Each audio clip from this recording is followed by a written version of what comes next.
field. I want to make sure we pray for them before we leave today. Okay, so somebody remind me that I get in a boat and I'll forget. That's those senior moments, right, Jim? Oh, yeah. Huh? I'm sorry? And then what? We're going to take and do the Lord's Supper before we get into the message, and that's why I had to readjusted the schedule today, no guitar and stuff like that, because the message today is really important, and so is the Lord's Supper, but I wanted to do both. So we're going to take and do the Lord's Supper. Those of you that have not been here to do this before, what we'll do is I'll say a prayer, and I'll have the leaders, the elders, and the deacons of the church come up here and assist me. And then we'll just have you come through here, and then we'll give it to you. And then the trash can is right here. Before we do the Lord's Supper, let me just say this. Before Jesus ascended to heaven, he instituted this Lord's Supper, and he said, this is the blood of the new covenant. And the new covenant, let me tell you what that means. For those of you that have never, you go to church and you see it done, and you just, okay, why are we doing that?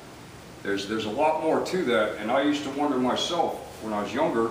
I mean, I grew up in a Catholic church, which was a great church, but I never understood why we did some of the things that we did. And I studied this because I wanted to know, well, what Jesus did when he actually gave, well, let me just go back. In the Jewish traditions, their customs, the land that was with the family stayed with that family. That land would never go to anyone, okay? And if they did sell it, they had to give it back on what they call the year of Jubilee, the 49th and 50th year. They had to give the land back. That land was always considered a gift from God, and it stayed in the family. So in the Jewish tradition, the family, the father, would go out and he would try to find a wife, someone that the father thought would make a good bride for his son.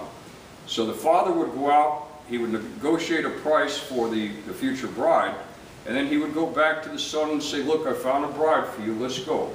Then they would go and they would have a reception or a meeting, and here's what would happen. If the young man, he would take the glass of wine and he would touch it to his lips, and if he gave it to the young lady and she touched it to her lips, that means they are now engaged. And what she was saying is, I'm going to remain faithful to you until you come back to get me. But when Jesus instituted that, what he was saying is, this is the cup, this is my body, this is the blood of the new covenant.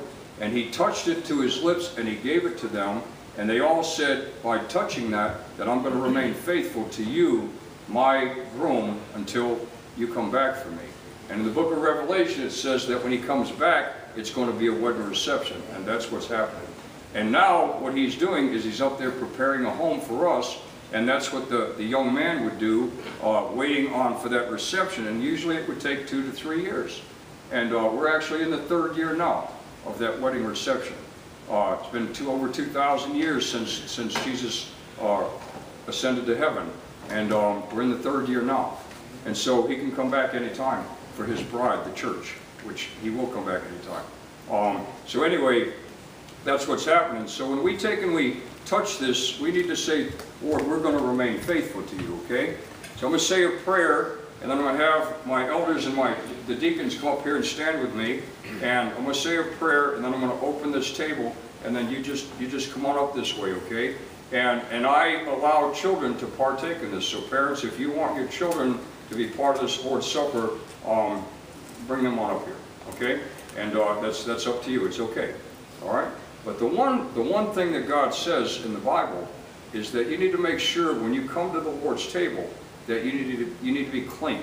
You need to be clean of sin, and you need to have if there's anything you're holding on to or you live in a sinful life,